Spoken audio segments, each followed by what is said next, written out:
Peace and blessings. What's going on? RJ Mahdi here for our inaugural episode of Door to Africa, the podcast from right here in Senegal, West Africa.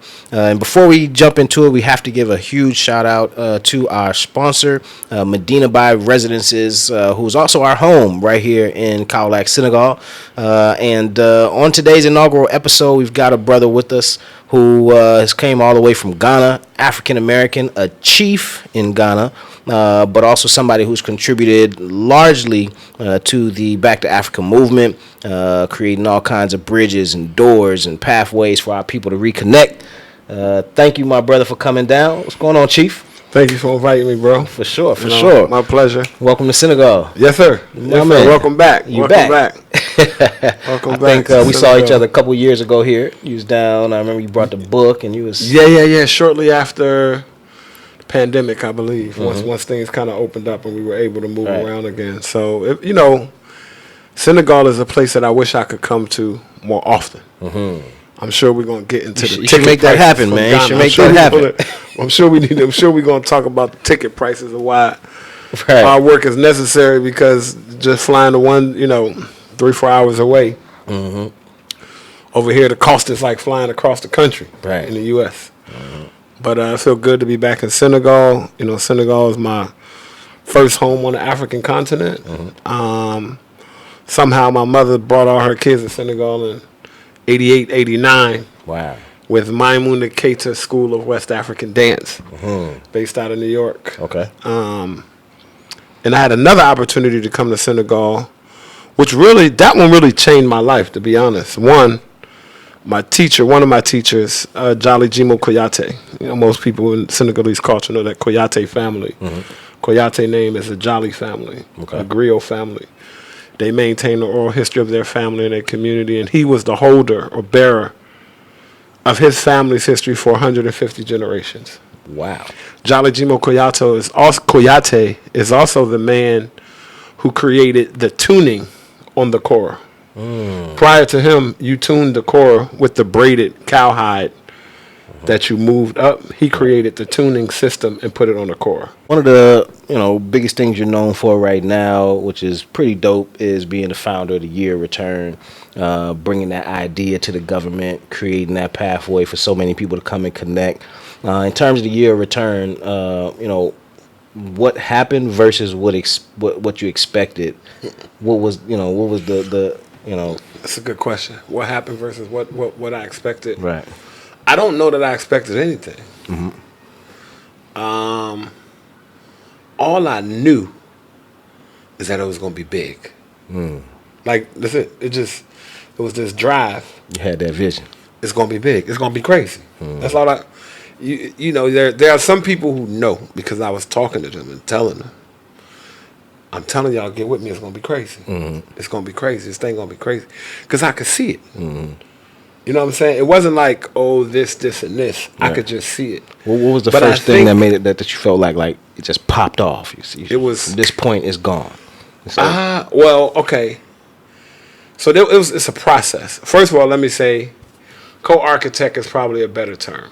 Okay. When you say founder, I had to deal with a lot. Mm-hmm.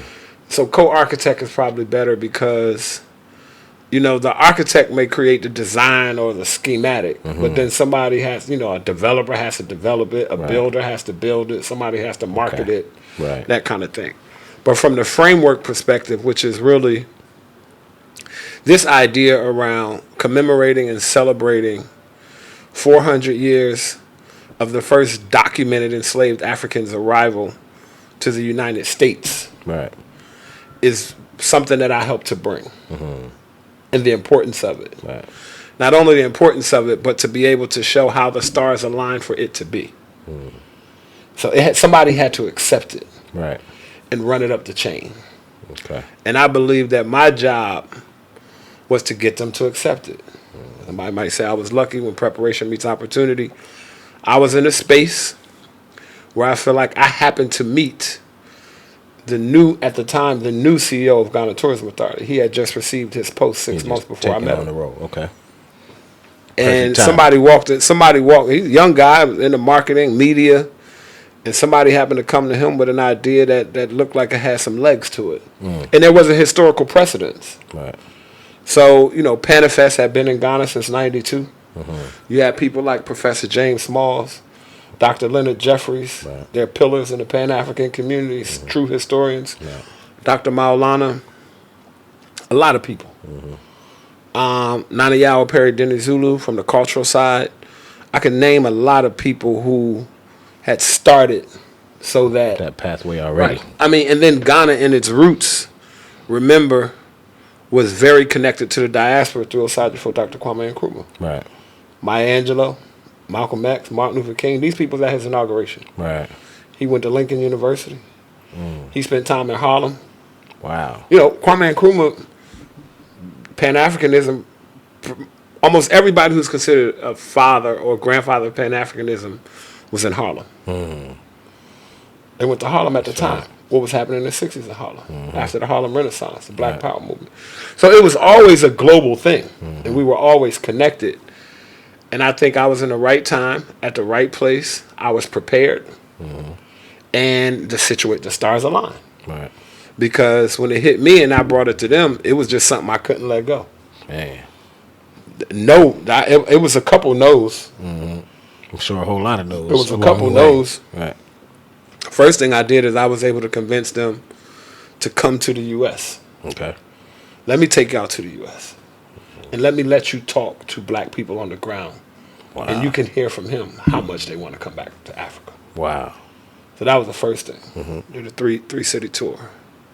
D.C., New York, Chicago. Beautiful. And I was mad about that because I wanted 14 cities. Wow. We know the U.S. Right. We know where black folks are at. Yeah. Once we hit that, we got to go to the West Coast. When we go to Houston, we got to go to Dallas and Houston. Right. We got to go to Miami. You got to hit up L.A. We got to hit up L.A. And when you hit up L.A., you got to go to Oakland because L.A. and Oakland are two different places. And then Atlanta's like the black Mecca. You got to hit Atlanta, but before you get to Atlanta, you got to go. Well, you got to do Atlanta. You got to do South Carolina and North Carolina. When you get to North Carolina, you really got to do Raleigh and Durham. You can't do them together. Like, it's DMV places. area. Right. And when you get to, you got to do D.C., you got to do Maryland and Virginia. Baltimore. Whole tri-state. Baltimore, Philly, New York. Like, it's places that I feel like, and I'm not regretful, but if we were able to get them to hit these spots in the black community, and all I did is look at the Urban One, Radio One map. Oh, wow. Kathy Hughes did all the work for us. She already told us where 98% of the black people are in the U.S. Largest urban radio station and TV station in America. They do all of the marketing to black people, so they already got all of it's already mapped out. This where the black people are. Right. This what they buying. This what they listening to. This their age range. So it started there, and then it came back to what can we do. There were several things that helped. One, something called HR 1242, 400 Years of the African American Experience Act, which was signed into law by Donald Trump. I learned about that from my sister. Wow. And for me, that was the thing that clicked for me. She called me and said, "Brother, I got something for you." I said, "What you got, sis?" Who would have thought Donald Trump would have sparked the plug? He sparked it in two ways. One, by signing that, and his other actions. Facts. Forced people, for some reason, when we under pressure, our solution is to get as close to Africa and being black as we can. Right. And get as close to each other. Get as close to each other. Right. Right. So she called me and said, "Brother, I got something. What you got, sis?" My oldest sister, Dwayne, worked for the state of New Jersey. She said, "I was in this meeting and I heard of this thing called HR 1242. You heard of it?" She said, "Nope." She said, "I heard that in the meeting and I said, I have no idea what to do with this, but I know my brother would." And when she called, as soon as she told me, I said, "That's it." I said, "Wait, this is the missing link. This is what I've been." Right. Thank you. She's like, "Okay." I added that to my list. Most people who follow what's happening in the diaspora know that we're still in, and I think it's over next year, 2024, the decade of descent. Yeah, 2024. So the decade of descent for African people. Right. You had this 10-year program. At the time, we were right in the middle. Ghana's heavily Christian and conservative, and I can't remember the particular Bible verse, but there was one that talked about God's true children coming home after 400 years. Right. 400. Ghana previously had something called the Joseph Project, which was very similar. It never got developed. It really never made it to market. Right. But inside of tourism, it was something that people knew about. And it was time, man. It was, like everything lined up for them to say yes, so to speak. Right. There's a whole bunch of inside stuff about how things got and how the committee got formed. But I think when we held the program at the National Press Club, and the president came, and everybody was like, well, he's not going to stay. He's just going to sit. And then when he made the announcement, he's staying to eat, and anybody who wanted a picture could come take a picture, and they announced it. And I think it was the next day when all of the headlines was like, Ghana said come home. It just popped out there. People, the headlines still clickbait. So it was like, get free land in Africa. Get your citizenship in Ghana. Big time. It's big time. It was on front this page. September. This September, so in this 2018, we only had a few months to January 2019. Right. At the time, I had a group planned for February. It was about 89 people. Then I think I had another group planned for July, August, which was 250 people. And I just had a number of groups lined up. Yeah, that year I was doing international suicides, man. So I think it exceeded my expectation, to be honest. Like, I knew it would be big, but I didn't know it was going to be as big as every other African country in the world. Like, and I feel like even though Ghana in December was already on the map because you have people from London who come home for Christmas. I didn't know it was going to be like this. Right. Like, it still has legs. Now it's beyond all the way till now, right? Now it's beyond 4 years later, we still get but I always like to say, and I always want people to know that there's so many actors involved. It's always important for me to just let people know there's a lot of people that make it happen. Some people whose names you never know. Right. The people who had to set up and shut down every event, who did every event, who worked in Ghana Tourism Authority, and other people. And then a lot of other promoters and stuff jumped in and started doing a bunch of individual events. Because what people didn't realize is the Year of Return was a government program that promoted Ghana as this place. But during that year, most of the events were independent events. Right. You just had to fill out a form and you were able to get it endorsed. Okay. That endorsement didn't come with a budget. Just came. It just said, each person still had to co-sign it. Right. Okay. So everybody came together to make it happen, but at the same time, I've learned to get comfortable accepting my role in it. Okay. You know what I'm saying? And even God's shown me so many different miracles for me to do what I do to make it happen, to be a part of that situation. So it's incredible, man. It changed my life for sure. For sure. That's legit, man. And that's what it was supposed to do. It changed my life. It put me in a different place and a different perspective. To meet a lot of people that I might not have otherwise met. Who would you say was like the best guest the whole year? What was the one guest that you would say like this was the guest that made my year? Yeah. That made my personal year? Yeah, I mean, like, the whole thing, because I know it was so many guys. I mean, I just remember, like, every week it was a new celebrity name in Ghana. Like, who would you say impacted the most, or you felt like was a good guest to have? There's too many to choose from. There were so many people that came. Everybody was there. Well, for me, I'm going to say it wasn't a person. It was an organization. Okay. And that's the NAACP. Boom. We planned something. I planned something with them the year before, and I believe we brought the largest delegation. Right. So at that time, I knew it was possible because we had a plane. Full plane. Full. Well, and not full because I had to get over that too. I'm OCD. I think it was 18 seats on a plane that wasn't mine. The people were like, full. I'm like, well, it wasn't full. I had 18 seats that wasn't mine. But on a 747. That's me. I'm OCD. Right. I'm OCD. I think we had 238 seats. Nice. 17 wasn't mine. Nice. But we had about 250. No. It was 280 something. We had 255. Was that led by Reverend Amos Brown? So Reverend Amos Brown was on the trip. Okay. He was on the trip at the time and still President Derek Johnson is the president. Reverend Amos Board was the board chair, I believe, at the time. Out of California, right? Yes. Bay Area. Yep. Okay. Yep. All right. And he was the board chair at the time. Mm-hmm. And there was a program we did together called Jamestown to Jamestown, where the day before they went to Ghana, we went to Jamestown, Virginia, to the James River, collected water from the James River, wrote messages to the ancestors, put them in a fire, came back to D.C., slept, woke up the next day, and everybody boarded the flight to come to Ghana. Wow. When we arrived in Ghana, what was interesting about that trip is I think the day before, we were going to have this Durbar, a traditional Durbar with chiefs. Mm-hmm. And the president wasn't expecting to come, and they were like, yo, he's so excited, he coming. So on the day before, everything changed. So now... After you arrived in Ghana, or before you boarded the plane? Okay. Before we boarded the plane. Okay. So now we had a little time. Now I'm a logistics guy, too. Mm-hmm. So now I had time to get all these people off the plane, get them to the hotel, get checked in, take a shower, relax. Now I ain't had that time. Right. President going to be there at 4:30. You know, president going to be there at 4:30. Y'all plane land at 2. Man. No, the plane land at 9 a.m. Jeez. But it's 255 people. Okay. So I got to get everybody checked. We have to get everybody checked in. What was that process like? We ain't even going to get into that. It's just, you know, we moving people. Right. It's moving people across the ocean. You moving people.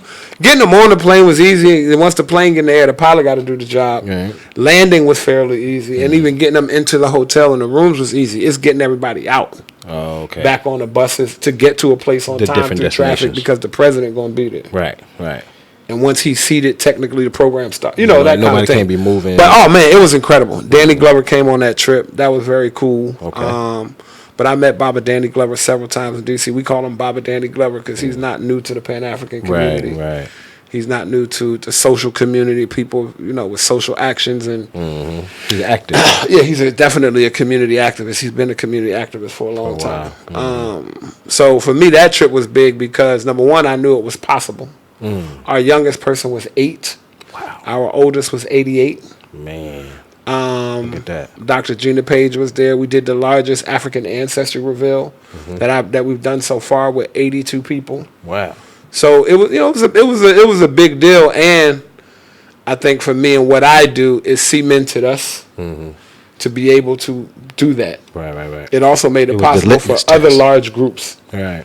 To say that's the guy you want to go to if you want to take 300, 400, 500 people, right? And still everybody have a good time. Have a good time, man. Major, incredible team. My wife, my mother, so many different people who work with me behind the scenes and on the ground to make it work. Right. You know what I'm saying? So, for me, I think that NAACP trip in the middle of the year, Jamestown to Jamestown, was a defining moment because I think it also showed Ghana that people really do want to come. Right. And yo, a whole plane load of black folks just landed. Hey man, shout out to the NAACP, man. You know, brought a whole plane load down, man. We gotta give them a round of applause for that, man. Right, but then, and I mean, they came back last year with like 150 people, some students. Nice. So we have a great relationship with them, and you know, a lot of people talk. But then you got people who actually doing it. Some people talk, and some people, well, y'all could talk, but this is what we doing. So. Nice. Yeah, so I think that for me, that was probably the defining moment. For sure. So I know you've had a lot of ups and downs. Obviously, you know, I've been in this, you know, kind of business for a while. I know it's always, you know, what would you say has been like, you know, your lowest moment in this journey, and how did you overcome it? Like, what was the moment? I'm still overcoming it. It don't stop. For me, I'm not able to take my family and have them with me everywhere I go. That's my biggest challenge. Right. Challenges regarding money, challenges regarding people, staff, relationships, business, they come and go. Those are not real challenges. Those are only opportunities to get stronger and better. Facts. The challenge is, how am I able to do this and keep my family with me the whole time? How do I not miss a birthday party? You know, when I miss my grandmother, how can I just go see her to give her a kiss on the cheek? So there's a sacrifice that you make that you hope they appreciate, and that you hope you appreciate as you do this, because you're moving through different time zones and places, and until you financially get to a place if it ever makes sense to just always spend what it would cost to uproot and move. And then everybody don't want to move around. Right. That's more so the problem than not everybody being able don't want to. So then the problem is for you to be able to get to them when you want to. And how you want to. So, and I won't even say, so I don't really see challenges, bro. I'm going to be very honest with you. My life changed when I stopped seeing challenges. I just see opportunities. Because everything you get to that feels like a challenge is really an opportunity. It's either an opportunity for you to realize that you just found something else to be grateful for, or it's an opportunity for you to get stronger. It's an opportunity for you to release your ego. It's an opportunity for you to share more, to open up more, to partner more, to learn more. You know, it's just a lot of opportunities. But, you know, I always tell people, I say, look, I did a lot of my hard work before I got here. And some people, they do their hard work after they arrive. Right. And by hard work, I mean, you got to spend those hours by yourself in a dark room with your own thoughts. Conclusion. To ensure that you know why you're doing this. That's right. You know, it was easy for me when I got here because I had already separated myself from a whole bunch of material items. Okay.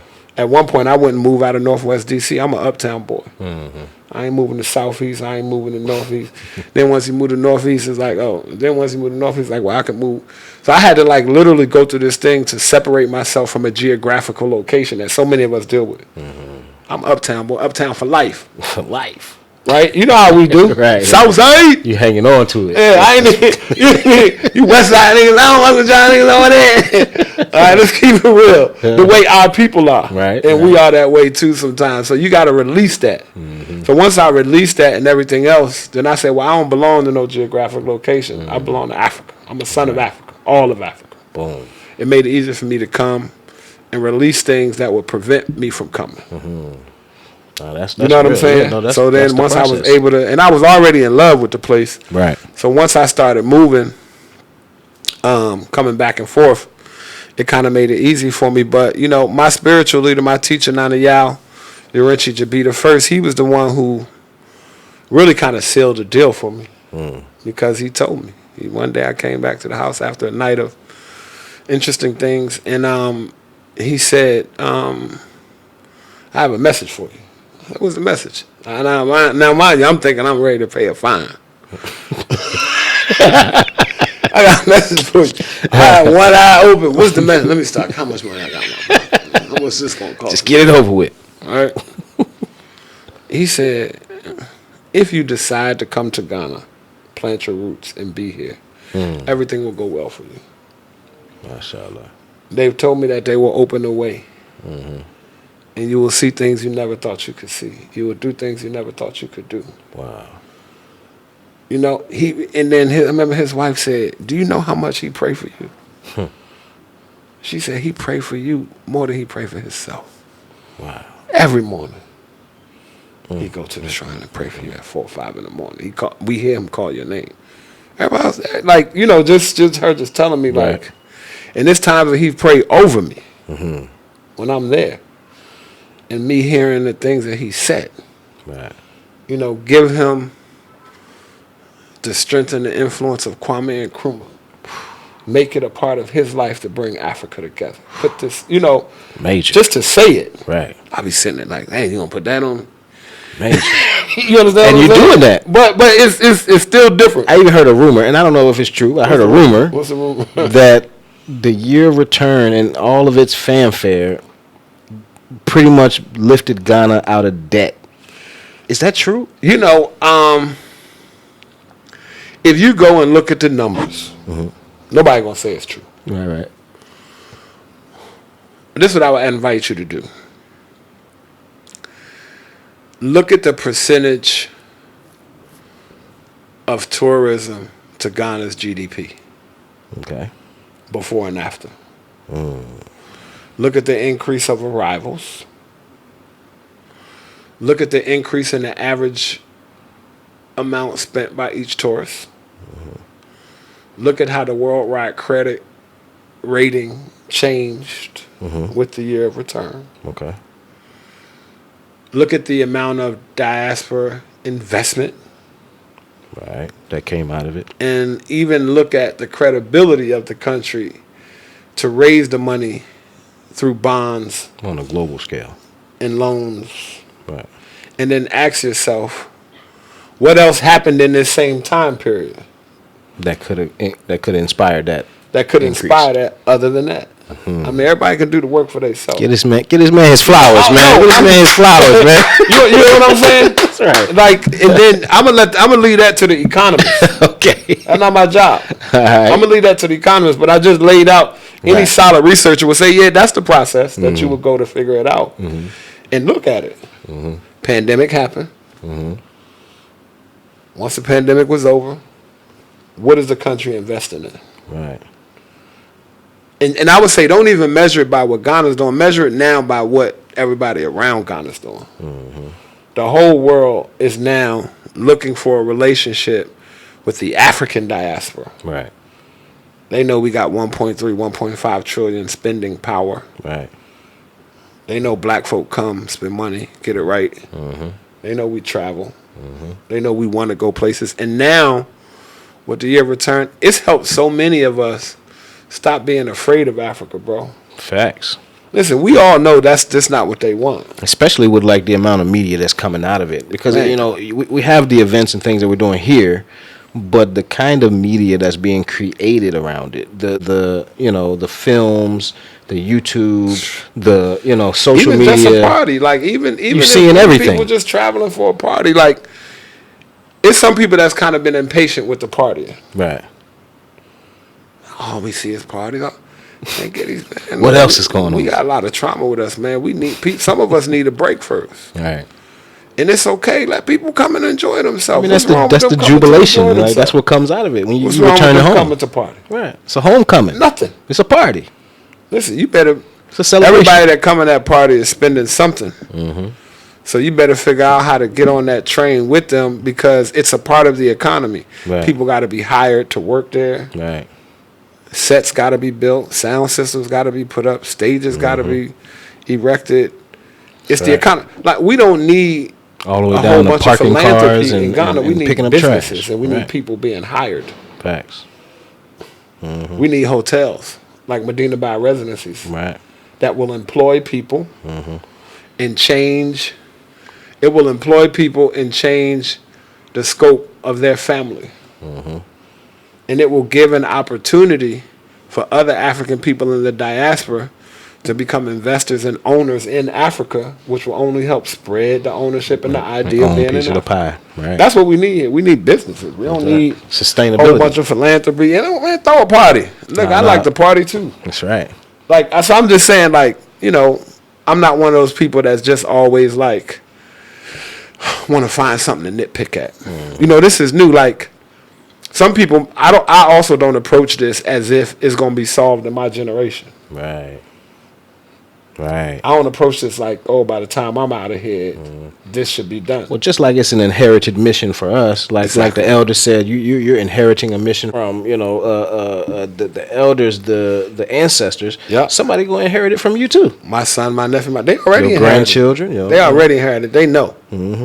They know. If I ain't gonna do what he doing, I'm gonna be doing something else. But somebody and my children know, and everybody know. We need to know that sometimes parents don't give it to their children. Right. Sometimes it skip a generation, That's or right. go to a niece or a nephew, Or or grandchild. go to a family friend. That's right. Me and my brother, my brother is the one that taught my son how to drum. Wow. So my brother is my son's first teacher. I'm clear about that. Well, in Senegalese culture, your brother is your son's dad. Yes, That's how we call it. Same thing. Your son would call your brother dad. Dad. Right. Same in Ghana. That's right. I was telling somebody, even my compound with my teacher at my house, my village, it took me so long to find out who the birth parents were of the kids. Right, because they call everybody Years. dad. That's right. And if I never asked, I would have never found out. Right. Mm-hmm. Right. If I never real would dad asked or them your to break dad's down, brother? and they were even confused as to why it mattered. I just want to know. Right. Because I'm like, all of you, boy, you've been working, boy. You a hard working man, Joe. That's right. I wanted to know, so being that you're in the mix of things, I know sometimes when you're in the mix of the work, it's hard to step back and watch what's being portrayed about it. So right now online, obviously, there's tons of Pan-African YouTubers, a lot of expats, repats who moved here, who started their own channels. Do you watch any of them, and if so, who? Like, what kind of YouTube, what kind of media do you watch about Africa outside of your own activities? I don't even watch mine. Once they done, they done. Right. Somebody else watch them. But I don't know who got time to do that, man. Really? I don't know what they got going on in their life. I'm gonna be honest with you. Right. I don't know who. Okay, I'm not discrediting the research. Mm-hmm. Somebody has to sit and watch what's being said, who's saying it, who the current players are, that whole thing. That's just not my job. Right.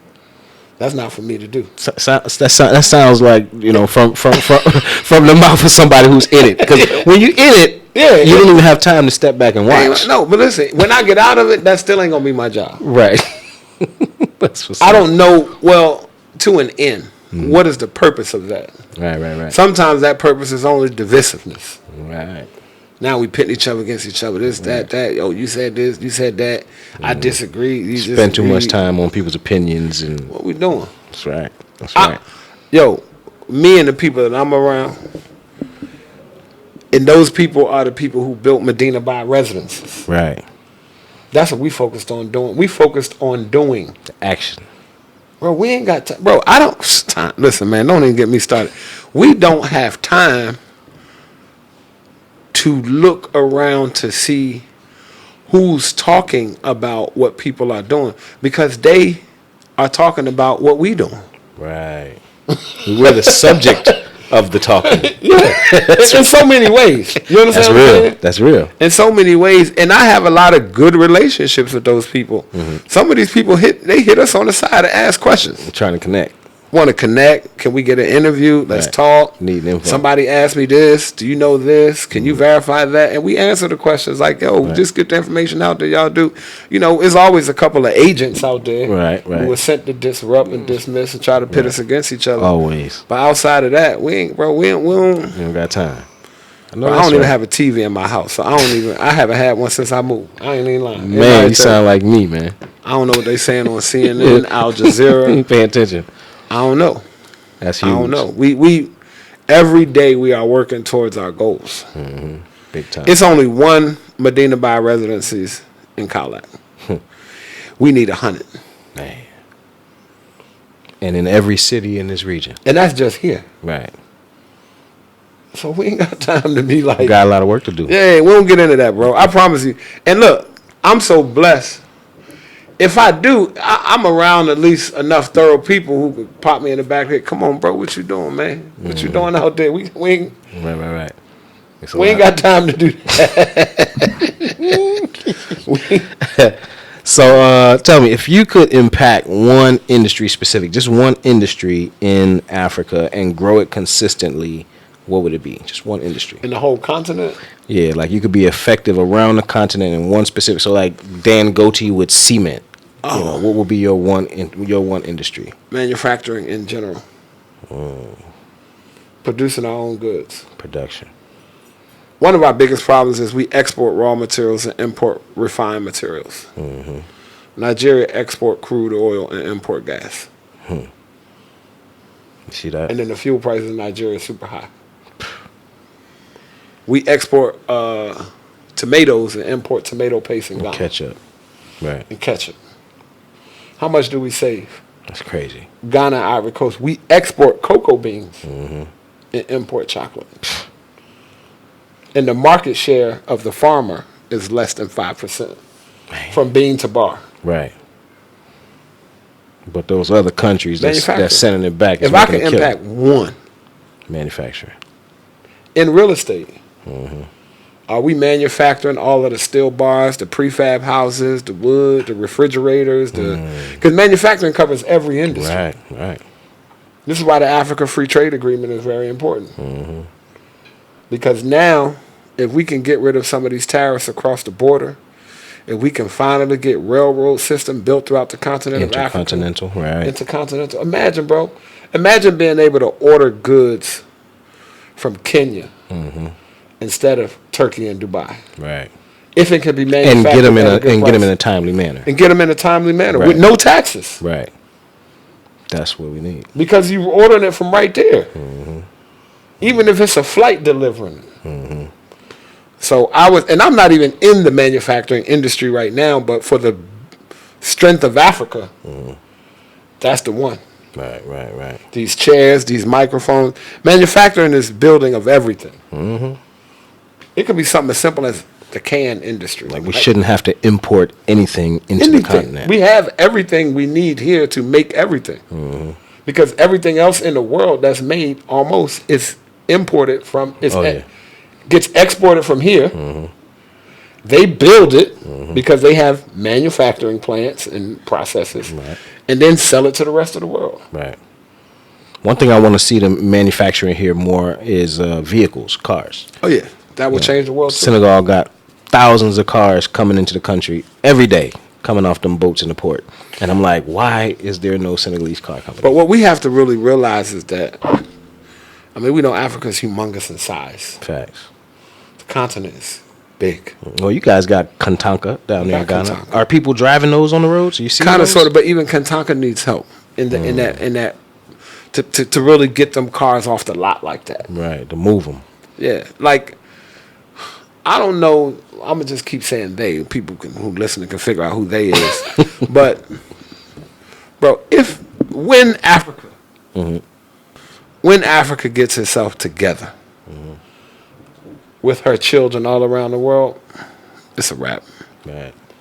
I'm gonna say something that people gonna think is crazy. That's what they fighting against. But we having babies at a faster rate. If it's one thing we gonna do, it's gonna have some babies.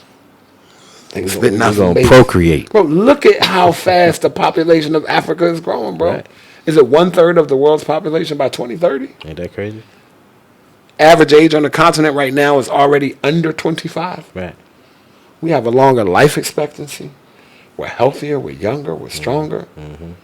And they thought that the brain drain and the talent extraction from the transatlantic slave trade would slow us down. It didn't. It did. Really? We reproduce too fast for that. Bro. For every genius they extract from the continent, 3 are born. So how many babies you seen on somebody's back today? Just today. Stop playing with me. Just today. And we ain't gonna get too deep into this, but polygamy is helping us. Oh yeah. Because a man can have 3 wives and 3 children with each of those wives. Right. That's producing a lot more people from the continent versus other places where you can't, and you got a lot of women without men who ain't having babies. Right. I'm just saying. That's right. You're absolutely right. They say right now, I think the European is, you need 2.1 children per family for your race to grow. And a lot of them The European is at 1.4. Yeah, the African is at 2.8. Bro, listen. I'm going to say it again. I think that's one of the things that's helping the population. For sure. More. And our family structures. So even if a woman isn't married, but winds up getting pregnant and having a baby, that child will almost always still have a home. Facts. A strong even if home. you got to go here. Back to the village. And they going to raise you. Oh, yeah. And you going to eat. You ain't going to no foster home. Ain't no food stamps. Ain't no Section 8. Ain't none of that. Family It's got you. Same way our family did in the U.S. and the South. I'm going to go send you to Aunt Margaret's house because she got an extra bed over there. Right. And you grow up knowing that Aunt Margaret is mommy. Yeah. Respect Aunt Margaret like mama. Or grandma. Or Yeah, so, so for me, I'm like, I see everything that's happening, and I see that we, I love us. You know what I'm saying? That's I right. love us. So I love to see it. And what would you say the U.S. social environment is missing that you can only find in Africa? Like something that is missing from the U.S. social environment, and you can only find that thing here. What is missing from the U.S. social environment Right. that you can only find? Well, I think it was 2 different questions. I think one question is maybe what's missing from the U.S. social environment. And I think another question is what is something you can only find in Africa. Right. But I think it's probably more things missing from the U.S. social environment versus what you can only find in Africa. Exactly. My older brother told me something that one of his elders told him. He said, bro,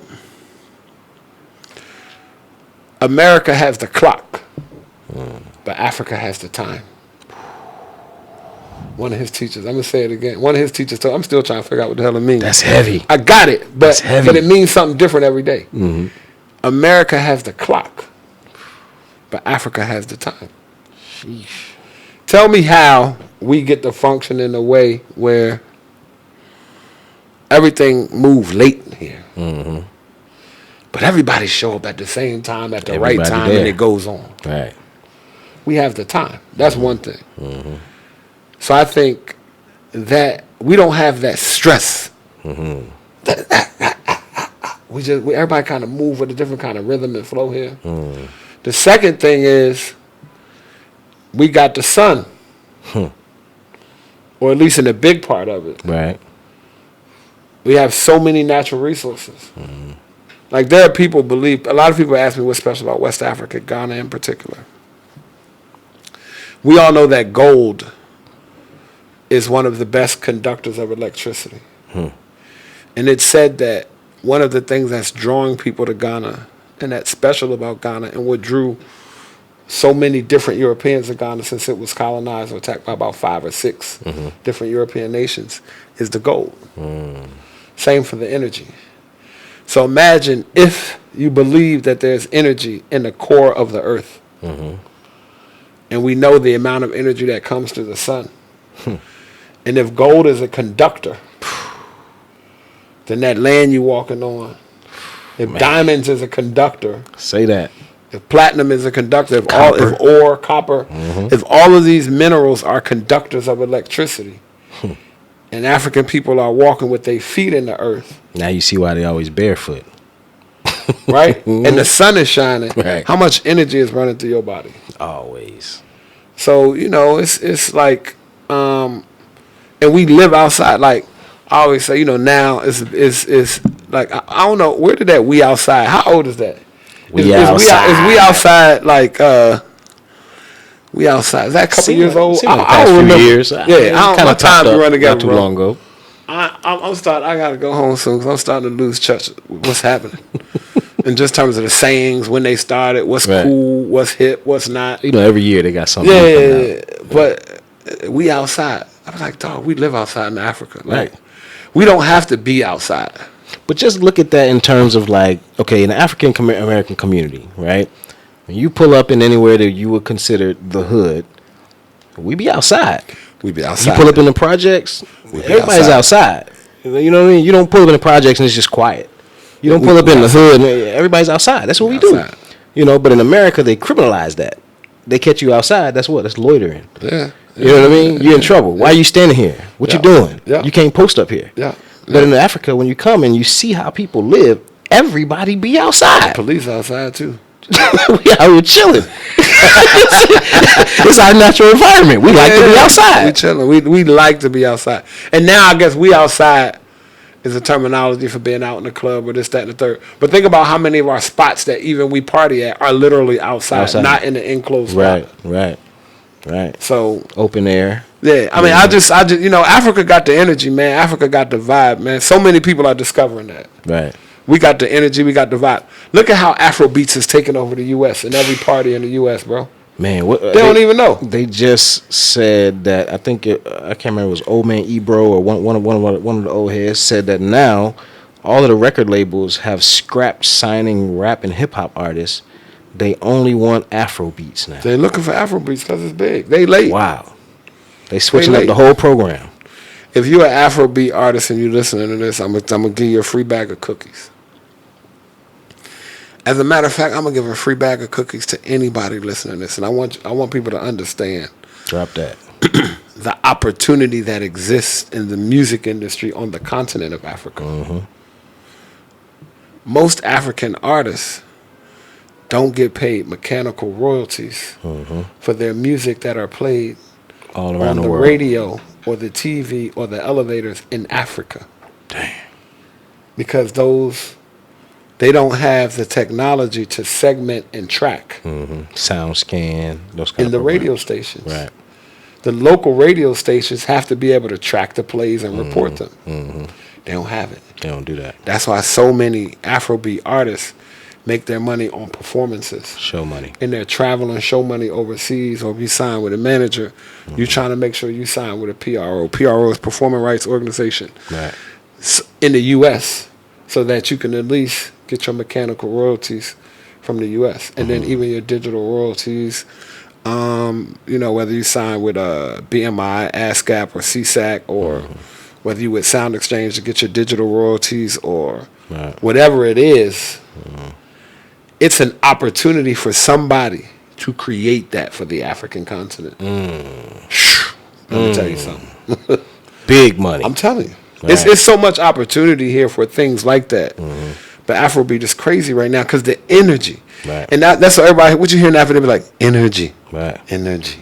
And they just say it in the song. I think there's a whole song called Energy. And then also trends follow popular culture. Yes. So it's only natural that if, a large segment of us, the popular culture, are attracting towards the continent, that whatever we are hearing on the African continent would kind of blow up with us, right? Because we're hearing it, it's circulating within us, and then we're taking it back to where we're from, and then so I feel like that exchange of the African American with the continent has kind of taken that and then taking it around the world. You heard the Vito story about him being in Atlanta. Right. His father didn't want him to be an artist. His father was already a billionaire. Right. You doing this thing playing games. He thought it was a small play. Yeah, he was. Because your father already multi-billionaire. What are you doing this for? He out here playing around with this music With thing. your friends. He helped his father see the value in it. But DeVito was where? In Atlanta. In Atlanta. That's right. All these Afrobeat part. And I think the influence from P-Square reggae and them did the and same hip-hop on Afrobeats artists helped. But then also what hip-hop artists and people from the U.S. don't understand is just as much, or probably not as much influence that came from the U.S. came from the Afrobeats Fela Kuti, King Sunny Ade, and all of those guys. Right. And then most of us don't realize how those guys were also influenced by blues artists. So, like when we really... Baba Mal. Yeah. Blues and jazz. Right. So when we really track it, it's going to wind up going back to Africa. Right. Started in Africa. We came to our side on the transatlantic slave trade. We took our ancestral memory, made new music. The new music we made sounded just like our original traditional music. Then we got to the point where our new music influenced their new music. Now it all sounds the same. It's a cycle. Yeah. It's mixed now. It's all black music. It's all collective. Man. All right. Which of your elders do you feel like would be or are the proudest of the man you've become? My elders, including or family ancestors. members. My father,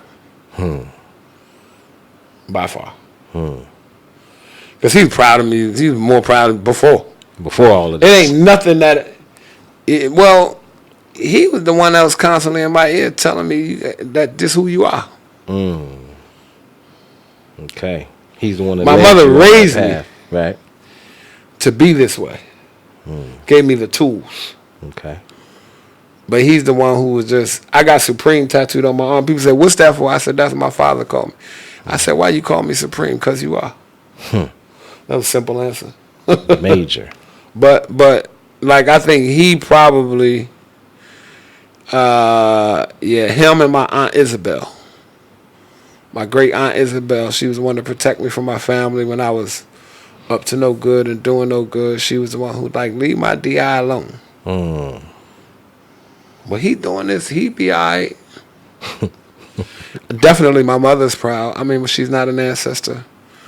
My father and my great Aunt Isabel are. Mama Hassanatu was my English teacher. In America? Yeah. Oh, wow. And Hassanatu Kamara, she was my English teacher and just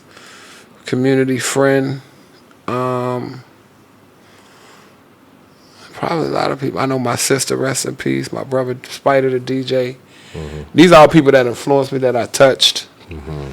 I'm sure Baba IJ is proud. IJ Kwame Akoto, author of Nation Building and founder of Watoto Shule, Nation House Pan-African School that I attended. Okay. I'm sure he's very proud. That was in D.C.? In D.C. Okay. So, I don't know, like, which one would be the most. I'll pick my father off the break because I think he's the one who voiced it directly and clearly to me while he was alive more than anybody else. Okay. And he's the one who said it. Right. Constantly. Every day. To me, that he could. Right. Just you know what I'm saying? Put that in your head and let you know this is a path. You're unstoppable. Right. That's huge. You're supreme. Man. God sent you here to do this. Stop slacking. That's right. Let's go, Supreme. We all need a pops like that. Man. Yeah, no. It's like he's the one. Like eventually, it's sunk in. Like, okay, I'm trying to play low. Okay, let me chill out. Right. Come on, boy. So I would say him. Nice. When you're in Ghana, do you shop like an American or like a local? Because I know it's two different kinds. I know here it's two different kinds of shopping. You can hit up the grocery stores. You can shop like an American if you want to, but then you got the market, and it's like you can shop like a local. It's a different vibe. Do you do a little bit of both, or you? So with regard to food, when my wife is in Ghana, she shops. Okay. I don't even go in the kitchen unless it's time to eat. Right. The guy down is true. She'll tell you. When she's not here, I shop. Like. I go to the grocery store, I'm buy some lunch meat, some bread. Every now and then I might cook. Okay. Simple things. I know how to do that. That's not, first of all, I know how to cook too. Okay. I could cook, clean, sew. I ain't got time though. Right. To do all of that. Right. I don't really shop for clothes. The tailor come to the office, take the measurements, we on the phone, have the conversations, make the clothes and deliver them. Okay. That's shopping like a local. Yeah. Okay. Yeah. Because it's easy to do. Right. But when we have many things, it depends. We go to the market. Like it depends on what it is and which market. Okay. If it's a big community event and we're preparing food for a lot of people, we definitely go to the market. Okay. So whether I'm going to Osu Market, whether I'm going to Makola, depending on what it's for. So probably a little bit of mix both. And match. Okay. I have one grocery store near my house that has certain brands like San Pellegrino Blood Orange Spritzer. Right. I can't get that locally. Right. Hellman's mayonnaise. Certain things. Need that. Don't make me no potato salad if you ain't using Hellman's mayonnaise. I just told somebody I'm like that with Sweet Baby Ray's barbecue sauce. See? I don't care what it is. You can't get Sweet Baby Ray's in the market. In the local market, I got to have it. You can get it from. It's always in my house. So it's like that. That's probably how I am. Nice. What do you like most about Senegal? I know you said you've been coming here since 98. I'm sorry, 88. 88. I know today or yesterday we were asking you about your different favorite foods and whatnot. What would you say is like what you like the most about what keeps you coming back? The spirit and the feeling, the culture. It feels good. The food is good. The people are beautiful. They're warm. I got family here. A little bit of everything. Yeah, it's like, it's my home. Right. I'm here with you right now in my home. In the house. Right. Right. We at the crib. Right. That's right. So it's like, what do you like about being home? The brothers you all introduced me to today and the sheiks you all introduced me to today, when they said this is your home, don't feel no way, the door is always open, I believe it. I don't think that is just something to say. Right, no, they meant it. Oh, so it's home. This your house. And I'm one of those people, everywhere I go, I want to go home. That's something I like to say. Like, everywhere I go, I want to go home. Right. I don't want to go nowhere and be a visitor for too long. You got to visit first, but after that, I need to find a home. That's right. Speaking of which, this place where we're sitting at, Medina Bay Residences, not only was it brought about and built by American Collective, but also you are part owner and investor in it. Yes, sir. How does that make you feel to own something like this in a country that you don't technically live in, but this is a community that you have ties to? Like, how does that feel, man? Incredible. More so incredible because I've been here for 2 days. Mm-hmm. It's one thing to see the videos and the pictures, and it's another thing to sleep in the bed. Spend time in the sauna, the pool. Sauna was nice. The sauna, the pool, the steam room. We get off the mic. We going back to the sauna, bro. After the long day we just had, right. We going back to the sauna. Eat the food. Mm-hmm. It's extremely comfortable, peaceful. So, I mean, more than anything, it's inspiring. Right. It's inspiring because you get to be a part of something that you know is just a beginning. So it helps to clear the vision for what's to come. Right. You know, now what I thought I was seeing before, I feel like I could see so much clearer now. You know what I'm saying? You can feel I can it. see so much clearer now. Tangible. Oh yeah. It's tangible. It's possible. It's doable. It's clear. It's exciting. All of those things. That's huge. All of those things. Right. And it's black owned. It's black owned. It's black owned. African American owned. African American owned, black owned, for us, by us, by a group of good brothers with a vision, talent, and skill. That's right. Who care about their people. That's right. Give them a round of applause. Yeah. Who care about their people. The whole family get a round of applause for that one. Who care about their people. And not even just for bringing a spot like this to Medina Bay, which will help Medina Bay grow, but for making this, for ensuring that this building and this institution could also serve as an opportunity for people like myself and other people who invested and who are part owners to begin to build their own personal wealth as a part of it. Right. As a part of our solution to solving problems in our community revolving around employment. So I'm a shareholder and the owner in the place that's going to employ somewhere between 50 to 100 people daily. Right. At its peak. That means that's 50 to 100 households that are changed. Right. Families. Right? And in an average African household, if I say 5 to 10 people, so if I say 100, so 100 times 100 is what? 10,000. Now, we done impacted 10,000 lives in one move. One move. It's one major. move. It's major. You know? So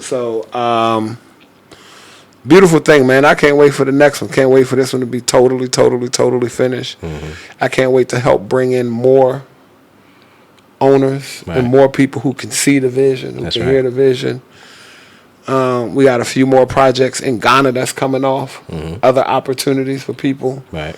So, you know, I can't wait to just appropriately and fully introduce to my audience and the people who follow me and ask me questions and, you know, just because sometimes, like you said, when you in it so much, you just moving. Right. And be like, hey, y'all, from the horse's mouth, one of the most comfortable beds I ever slept in is at Medina Bay Residences. And I'm telling you that you can go there and tell them I sent you. And I know how you're going to be treated. Exactly. That's major. That's major. No second guesses. Definitely. For everybody out there, make sure y'all check out Medina Bay Residences. Come to Senegal if you need a nice, comfortable bed, nice, clean, professional stay, professional staff, spa. I'm a sponsor of trip here. Some of y'all, when y'all check my sites, go to meetmeinafrica.com. We got a trip coming to. Facts. Medina Bay Residences. That's a real website. Meetmeinafrica.com. Go check it out. Go check that out for sure. For sure. And We coming to Medina Bay. Speaking of Meet Me in Africa, so I know one of the things we see a lot in terms of people coming back to the continent. A lot of our brothers and sisters are coming here and finding love, finding their life partners, marriage, etc. Who would you say is finding partners on the continent most right now? Would it be African American men or African American women? Who do you see more so as finding their partners here? I don't know, bro. You know, somebody else asked me that before. At one point, I thought it was women. But so many of us come here and we like to be off the grid. So we don't really know. And then you don't know people's business. Right. You don't know if somebody married, this. In Ghana, I see a lot of women. I see women and men. So I'm not sure, but I feel like professional African American women are traveling more than anyone else. Okay. And when I look at the number of people who've repatriated in Ghana, and who I see either through our association, the African American Association of Ghana, or just in general, it feels like maybe more women. The women. Right now. But then, you know, brothers might not be repatriating, but they might have a lady back in Ghana when they go back. Visiting. You know, and they traveling back and forth a little more. I definitely seen some brothers get married, some sisters get married. You know, I mean, I hope people are not only finding. I mean, I hope that they're doing a little more than finding love. Right. I think in my life, I hope they finding some, you know, there's nothing wrong with love, but I hope it's just sustainable and that they building an institution together and they figuring out how to get money together and they figuring out how to impact and change lives together too. Right. And let that be a part of the thing that keeps them connected beyond just the, you know, because we know, I mean, we all old enough, everybody know that. Right. Got to be building something a little. Yeah. Romantic sentiments don't last forever. You got to turn it into something after a while. Do you feel like the international marriage arrangements are working? Do you feel like they are having that deeper connection than just, you know, love and marriage quick, or do you feel like they're actually thriving? Are you seeing families that thrive? Like, I'm not in that space as much right now. Okay. I've been asked about matchmaking, or not matchmaking, but I've been asked about that. People hook me up with somebody and this, that, and the third. I ain't getting involved in that, man. Okay. Hook yourself up. Hook yourself up, right? Yeah, don't get me involved, because then something go awry. You know, we're dealing with human beings. Right. Something don't work. Diallo, you brought me. Nah, I ain't bringing nothing. I'm gonna tell you like this: move at your own risk. At your own risk. I like that. Don't get too close to me. I like that. All right. No, seriously, because you know, I think a lot of people have some misconceptions. That was the reason I asked, because I feel like there are some misconceptions surrounding, you know, finding love and marriage on the continent. And no. Misconceptions, good and bad. Yeah, like whatever you gonna put this brother through in Oakland, put that brother in Dakar through the same. That's right. Whatever you gonna require from this sister in Chicago, require from this sister over here. That's right. You got to know. You know, that's a whole nother conversation, because most people trying to jump into relationships and they don't know they self. They don't even know how to relate with they self. Wow. And you trying to relate with somebody else. That's a whole nother conversation. Right. It's somebody from a whole nother country, different culture, etc. Yeah, in his life. I mean, everything worked till it stopped working. You know, I failed. You ain't failed. You just were successful for a shorter amount of time than you thought you would. Right. For 10 years and I got divorced. Well, it worked for 10 years. Right. It just stopped working. Right. Or somebody stopped working. Right. Something stopped working. But it was working enough, you know. Right. So it's one of those things, man. But, you know, I'm going to say, you know, my mother is one of those people who believe in the black family, the African family. I do think that it could be a good strategy for people looking to repatriate, is to find somebody who could be their life partner. Right. I don't believe you got to, you know, fall in love and head over heels to find somebody. I feel like, you know, you can fall in love, but you can grow to love and figure something out. That's We have an incredible week next week in Ghana. A lot to do. Week after that, we'll be in Lagos. Incredible week there. Lots to do. Lots of people to talk to. 2 weeks after that, Cameroon. Lots to do. Lots to talk to. Lots to. So like I was telling you, and I was like, we ain't got time to be bouncing. Seeing. Right. Hey. Yeah, look, and it's because that's what's supposed to be going on. It's because we are focused on what we believe in and what we're doing. On them goals. Yes, we gotta hit them, man. Gotta hit them. So, last question: how do you see our generation being represented in the history books? Well, one thing for sure. 100 years from now, how are they talking about 2023, 2020, 2019? One thing for sure, and I know you doing the same, and I hope everybody else doing the same. I'm writing that narrative today. Ain't nobody telling that story about me. I'm telling it. Facts. Right. It's gonna be in pictures, video. It's gonna have ISBN numbers and books in the Library of Congress. So we gonna write what we doing. That's right. We gonna leave and tell it how it's happening, as we are right now. So, you know, one of the beautiful things about nowadays, social media, media in general, and what you're able to do that you couldn't do back then, is you have the power to tell your story in any way. Right. This podcast is a part of that history you're talking about. Right. This is the day that RJ and Diallo finally sat down and had a conversation on this podcast. It's recorded on video. It's recorded on audio. Right. It's going to be transcripts to that. It's going to be transcripts. So once it gets out, put it in your time. I'm going to put it in mine. Put it in your time capsule. That's right. You know what I'm saying? So we need our own Library of Congress.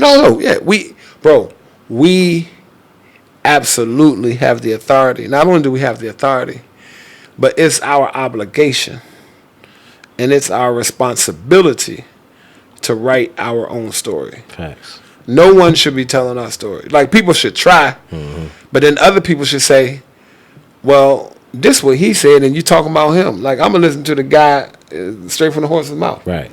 For lack of a better word. Like, right. So we telling our own stories, but I think what's important is that we make sure that everybody understands who come after us, that we are standing on shoulders. Right.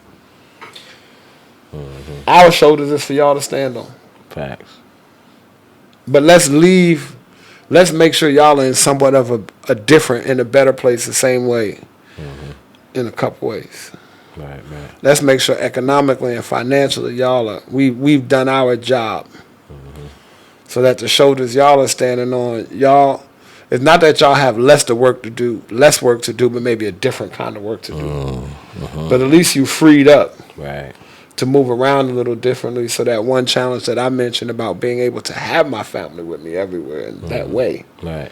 All of us don't have that problem. That's just one of mine. Exactly. Yeah. But then that doesn't become a problem for anybody. You know what I'm saying? Right, you make it a little and it's easier possible. for Like the it's next person. happening. It's happening. So, you know, we definitely are writing our own stories. Fact. Ain't nobody Speaking of telling which, me stories. man, you wrote a considerable amount of this history yourself. Grab that book over there, man. Tell us about what you wrote down for us. This is history right here. Yeah. I actually need to go back and read. Oh, this is the same one I gave you, signed and everything. Absolutely, man. What? Yes, sir. Come on now. Yes, sir. Yeah. 12/17/2021. I put the date in there. It's been 2 years, man. You know, A Smart Ghana Repatriation Guide is a book that I wrote shortly after the year of return during the pandemic. Like everybody else, I'm stuck in the house with biscuits and cookies trying to figure out what to do. Right. Other than eat these biscuits and cookies. So I was trying to actually write another book, and then this one came out. Because a lot of misinformation. Right. I was hearing so much misinformation about Ghana and this and that and that. So this book has about 110 dynamic QR codes, 20 chapters. We talk about everything from land, buying land, business, healthcare, you know, money, finance, legal advice, media, nightlife, entertainment. I just went through and kind of did a brain dump and then organized it. These are the things that I've learned. Okay. From someone who moved to Ghana, made it to the president's office, co-architect of the year of return, worked with a lot of different people. Let me insert this into the canon of literary works about repatriation and share. Major. You know, it's interesting because when I meet people who read the book, they be like, I read your book. I'll be like, you got a minute? I want to sit and talk. What'd you think? Oh, man, I thought it was good. I thought you could have done a little more in this chapter. Oh, man, I loved it, man. I met this one dude. He said, I read it 3 times. Man. I said, man, let me buy you lunch. I was at a Jamestown cafe in Ghana. He said, I read your book 3 times. I said, I got his lunch. Man. I bought a lunch, sat, had some coffee, listened to him. He just said, man, I just been following your book. Doing what the book say. He said, I just been following your book. Coasting. Man. That's what he told me. He said me, it was crazy. He said, every black person moving to Ghana need to read your book. He said, I just been following the book. I read it 3 times. Heard everything you said. I like the way you said it, and I'm good. Like, I just been, so. Nice. I'm working on another addition to it. Want to update some stuff. I'm about to update all the QR codes, which I can update so they don't have to change even in this book. Okay. But the next book is going to include some new information. There's some new things. Like at this time, Ghana didn't have the Ghana card and the laws around residency, laws around housing. So now the government, can only require 6 months rent in advance. There's some things that have changed. Okay. That I want to go in and update and just kind of even add kind of where we are now in the process. What changed and how it changed. Yeah. Right, some of that, but nice. Check it out, y'all. Absolutely. I definitely got to grab a copy. Definitely proud of this work. Where can people grab a copy? Amazon. Amazon. Go straight to Amazon. A Smart Ghana. Type in a Smart Ghana Repatriation Guide or type in Diallo Sumbry. Nice. Definitely check out my man book. Definitely go to the website meetmeinafrica.com. Meetmeinafrica.com. You already know. My brother is one of the most, and this is coming from me, one of the most influential, impactful, incredible personalities on the continent today in relation to the diaspora and how we connect. I couldn't have picked a better person or had a better person for our inaugural episode. Hey man, I'm blessed. Thank you. I didn't even know it was inaugural till I heard you say it in the beginning, but I'm grateful. That's right, man. I'm very grateful. That's how we open up. Yes, sir. You know what I mean? Yes, sir. Whoever coming next after me, you better bring it. You better bring it. That's how we doing. Doing the Africa podcast. We some fools too. We like to have a good time. Like we serious about our people and business and everything. That's right. But we enjoy life. Like right. we don't take ourselves too seriously, y'all. Once again, big shout out to our sponsor, Medina by Residence, which is our home here where we are located, right here in Cadillac, Senegal. Also, big shout out to our second sponsor, Cultural Travel. We look to have all of you guys here on the continent eventually, and when you do, make sure you tap in with us, with the family, with those who are reputable and professional here on the ground, so we can take good care of you, and you can go back with a story to tell for generations. All right, Door to Africa podcast, signing off.